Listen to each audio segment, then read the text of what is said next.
ನಮಸ್ಕಾರ ಸ್ನೇಹಿತರೆ, ಈ ವಾರದ ಇನ್ನೊಂದು ಹೊಸ ಸಂಚಿಕೆಗೆ ನಿಮ್ಮೆಲ್ಲರಿಗೂ ಸ್ವಾಗತ ಸುಸ್ವಾಗತ. ಈ ವಾರ ಒಂದು ಅದ್ಭುತವಾದ ಡೆಲಿಷಿಯಸ್ ರೆಸಿಪಿ ತೋರಿಸ್ತಾ ಇದ್ದೀನಿ. ಅದು ಯಾವುದು ಅಂತ ಹೇಳಿದ್ರೆ ವೆಜಿಟೇಬಲ್ ಸಾಗು. ಹೋಟೆಲ್ಸ್ ಅಲ್ಲಿ ಕೊಡ್ತಾರಲ್ಲ, ಬ್ಯೂಟಿಫುಲ್ ಆಗಿ ಟೇಸ್ಟ್ ಮಾಡ್ತಕ್ಕಂಥ ಅದ್ಭುತವಾದ ಸಾಗು. ನೀವು ಎಷ್ಟೋ ಸತಿ ಮನೇಲಿ ಮಾಡಿದಾಗ ನಿಮ್ಗೆ ಅನಿಸ್ತಾ ಇರ್ಬೋದು, ಯಾಕೆ ಹೋಟೆಲಲ್ಲಿ ಮಾಡ್ದಂಗೆ ಅಷ್ಟು ಟೇಸ್ಟಿಯಾಗಿ ನಮಗೆ ಬರೋದಿಲ್ಲ ಅಂದ್ಬಿಟ್ಟು. ತಲೆನೇ ಕೆಡಿಸ್ಕೊಳಕ್ ಹೋಗ್ಬಿಡಿ.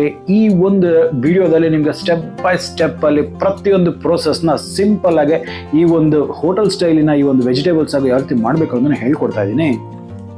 ಮತ್ತಿನ್ಯಾವುದೇ ತಡ ಮಾಡ್ತೀರಾ, ನೋಡಿರಿ ಈ ಒಂದು ಅದ್ಭುತವಾದ ರೆಸಿಪಿ ಯಾವ ರೀತಿ ಮಾಡಬೇಕು ಅನ್ನೋದನ್ನ ನೋಡುವ.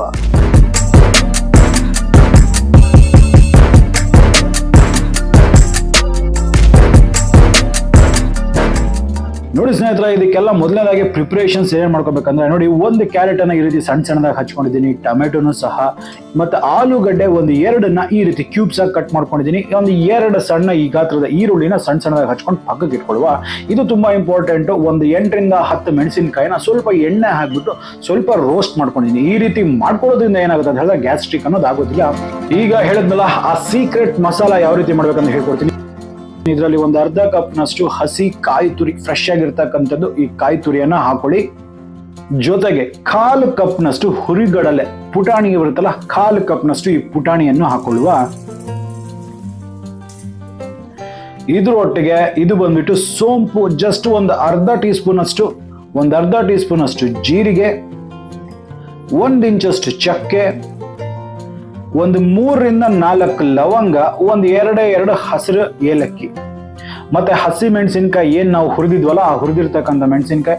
ಹಾಗೆ ತುಂಬಾ ಇಂಪಾರ್ಟೆಂಟ್ ಆಗಿರ್ತಕ್ಕಂಥದ್ದು ಇದು ಜಜ್ಜಿರ್ತಕ್ಕಂಥ ಧನಿಯಾ, ಮತ್ತೆ ಒಂದು ಅರ್ಧ ಕಟ್ನಷ್ಟು ಈ ಒಂದು ಕೊತ್ತಂಬರಿ ಸೊಪ್ಪು. ಸೊ ಇವನ್ನೆಲ್ಲ ನೀರು ಹಾಕ್ಬಿಟ್ಟು ಗಂಧ ತೆಗೆದಂಗೆ ತೇಯಬೇಕು. ಇಷ್ಟು ಮಾತ್ರ ಇದು ಸಾಫ್ಟ್ ಇರಬೇಕು. ನೋಡಿ, ಇಷ್ಟು ಫೈನ್ ಆಗಿ ಇದು ಪೇಸ್ಟ್ ಆಗಬೇಕು. ಎಷ್ಟು ಫೈನ್ ಆಗಿರುತ್ತೋ ಸಾಗು ಅಂತಕ್ಕಂಥದ್ದು ಅಷ್ಟು ಅದ್ಭುತವಾಗಿ ಬರುತ್ತೆ. ಇದು ರೆಡಿ ಆಗಿದೆ, ಇದನ್ನು ಪಕ್ಕಕ್ಕೆ ಇಡುವ. ಈಗ ನೋಡಿ, ಒಂದು ವಾಕ್ ಅಥವಾ ಒಂದು ಕಡಾಯಿ, ಒಂದು ಬಾಣಲೆ ಏನಾದರೂ ತಗೊಳ್ಳಿ. ಅದರೊಟ್ಟಿಗೆ ನೀವು ಒಂದು 2 ಟೇಬಲ್ ಸ್ಪೂನ್ ಅಷ್ಟು ಎಣ್ಣೆನ ಹಾಕ್ಬಿಟ್ಟು ಎಣ್ಣೆ ಚಂದ ಬಿಸಿ ಹಾಕ್ಬೇಕು. ನೋಡಿ, ಎಣ್ಣೆ ಚಂದ ಬಿಸಿ ಆಗಿದೆಲ್ಲ, ಇದರಲ್ಲಿ ಮೊದಲನೇದಾಗಿ ಒಗ್ಗರಣೆಗೆ ನಾವು ಈ ಒಂದು ಸಾಸಿವೆಯನ್ನ ಹಾಕೊಳ್ತೇನೆ. ಸಾಸಿವೆ ಚಂದ ಚಿಟಪಟ ಅಂದ ನಂತರ ಮಾತ್ರ ನೀವು ಈ ಹಸಿ ಈರುಳ್ಳಿ ಏನ್ ಕಟ್ ಮಾಡಿದ್ವಲ್ಲ ಈ ಈರುಳ್ಳಿಯನ್ನೆಲ್ಲ ಹಾಕ್ಬಿಟ್ಟು, ಈ ಈರುಳ್ಳಿ ಅಂತಕ್ಕಂಥದ್ದು ಸ್ವಲ್ಪ ಟ್ರಾನ್ಸ್ಲೂಸೆಂಟ್ ಅಥವಾ ಪಾರದರ್ಶಕ ಆಗೋವರೆಗೂ ನಾವು ಹುರಿಬೇಕಾಗುತ್ತೆ.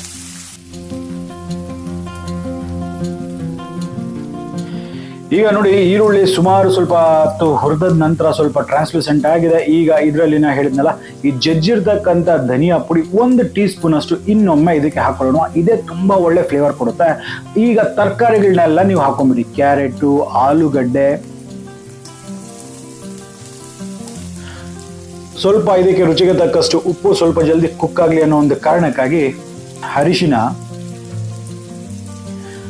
ಮತ್ತೆ ಶುಂಠಿ ಬೆಳ್ಳುಳ್ಳಿ ಪೇಸ್ಟ್ 1 ಟೀ ಸ್ಪೂನ್ ಅಷ್ಟು ಹಾಕಿ ಈಗ ಇದರ ಹಸಿ ವಾಸನೆ ಹೋಗೋವರೆಗೂ ನಾವು ಇದನ್ನ ಹುರಿಬೇಕಾಗತ್ತೆ. ಆಗ್ಲಿಕ್ಕೆ ಸುಮಾರು 2 ರಿಂದ 3 ನಿಮಿಷ ಆಗುತ್ತೆ.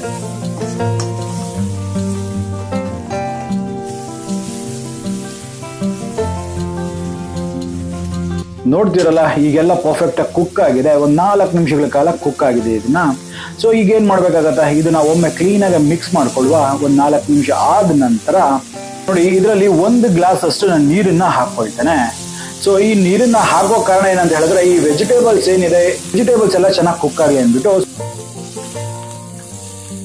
ಸೊ ಈಗ ಲಿಡ್ ಅನ್ನ ಕ್ಲೋಸ್ ಮಾಡ್ಬಿಟ್ಟು ಇನ್ನ ಒಂದು 4 ನಿಮಿಷಗಳ ಕಾಲ ಕುಕ್ ಮಾಡಕ್ ಬಿಡುವ. ನೋಡಿ, ಸುಮಾರು ಒಂದು 4 ನಿಮಿಷಗಳ ಕಾಲ ಆಗಿರುತ್ತೆ. ಈ ವೆಜಿಟೇಬಲ್ಸ್ ಅಂತಕ್ಕಂಥದ್ದು ಏನಿರುತ್ತೆ ಇದು ಚಂದ ಕುಕ್ ಆಗಿರುತ್ತೆ.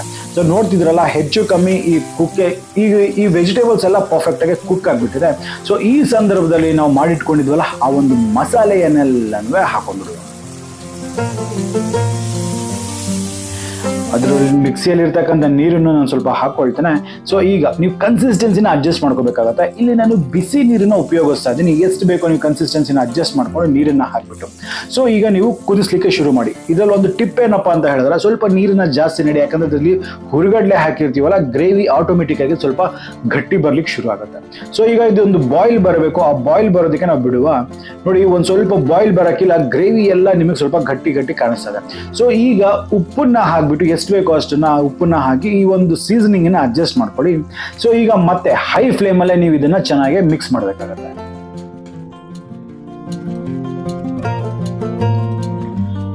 ನೋಡಿ, ಈಗ ಲಿಡ್ ಅನ್ನ ಕ್ಲೋಸ್ ಮಾಡಿಬಿಟ್ಟು ಕೊನೆಯದಾಗಿ ಒಂದು 3 ನಿಮಿಷಗಳ ಕಾಲ on a low to medium flame ಇದನ್ನ ಕುಕ್ ಮಾಡ್ಲಿಕ್ಕೆ ನಾನು ಬಿಡ್ತಾ ಇದ್ದೀನಿ. ನೋಡಿ, ಸುಮಾರು ಒಂದು 3 ನಿಮಿಷ ಆಯ್ತಾ. ಆಹಾ, ಮನೆ ಎಲ್ಲ ಘಮ ಘಮ ಘಮ ಅಂತ ಬರ್ತಾ ಇರುತ್ತೆ, ವಾಸನೆ ಅಷ್ಟು ಅದ್ಭುತವಾಗಿರುತ್ತೆ. ಇಷ್ಟು ಸಿಂಪಲ್ ಈ ಒಂದು ರೆಸಿಪಿ ಮಾಡ್ತಕ್ಕಂಥದ್ದು. ಈ ಹೋಟೆಲ್ಸ್ ಅಲ್ಲೇ ಈ ತರ ರೆಸಿಪಿ ಯಾಕೆ ಮಾಡ್ತಾರೆ ಅಂತ ಹೇಳಿದ್ರೆ ತುಂಬಾ ಎಕನಾಮಿಕಲ್, ಖರ್ಚಿರೋದಿಲ್ಲ ಇದರಲ್ಲಿ.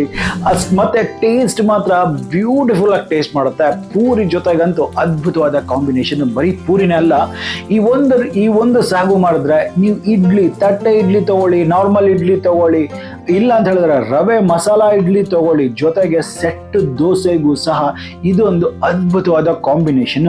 ನಾ ಹೇಳಿರ್ತಕ್ಕಂಥ ವಿಧಾನದಲ್ಲಿ ಒಮ್ಮೆ ನೀವು ಟ್ರೈ ಮಾಡಿ ನೋಡಿ, ಪರ್ಫೆಕ್ಟ್ ಆಗಿ ಎಲ್ಲರಿಗೂ ನಿಮ್ಗೆ ತುಂಬಾ ಇಷ್ಟ ಆಗುತ್ತೆ. ಪ್ರತಿಯೊಂದಕ್ಕೂ ಇದೊಂದು ಅದ್ಭುತವಾದ ಒಂದು ಡಿಶ್. ಸೊ ನನಗನ್ಸುತ್ತೆ ನಿಮಗೆ ವಿಡಿಯೋ ಇಷ್ಟ ಆಗಿದೆ ಅಂದ್ಬಿಟ್ಟು. ಇಷ್ಟ ಆಗಿದ್ರೆ ನಮ್ಮ ಚಾನಲ್ನ ಸಬ್ಸ್ಕ್ರೈಬ್ ಮಾಡೋದನ್ನ ಮರಿಬೇಡಿ. ಹಾಗೆ ಪಕ್ಕದಲ್ಲಿ ಒಂದು ಬೆಲ್ ಐಕಾನ್ ಇರುತ್ತೆ, ಬೆಲ್ ಐಕಾನ್ ಟಚ್ ಮಾಡಿಬಿಟ್ಟು ನೋಟಿಫಿಕೇಶನ್ ಆಲ್ ಮಾಡಿ, ಆಗ್ತಾನೆ ನಮ್ಮೆಲ್ಲ ಅಪ್ಡೇಟ್ಸ್ ನಿಮಗೆ ಮೊದಲಾಗಿ ಸಿಗ್ತಾ ಇರುತ್ತೆ. ಹಾಗಾದ್ರೆ ಮತ್ತೆ ಇದೇ ರೀತಿ ಭೇಟಿ ಆಗ್ತಿರುವ ಅಲ್ಲಿವರೆಗೂ ನಾನು ನಿಮ್ಮ ದೀಪಕ್ ಕ್ಷತ್ರಿಯ ಸೈನಿಂಗ್ ಆಫ್ ಅಂಡ್ ಜೈ ಹಿಂದ್, ಜೈ ಕರ್ನಾಟಕ, ನಮಸ್ಕಾರ.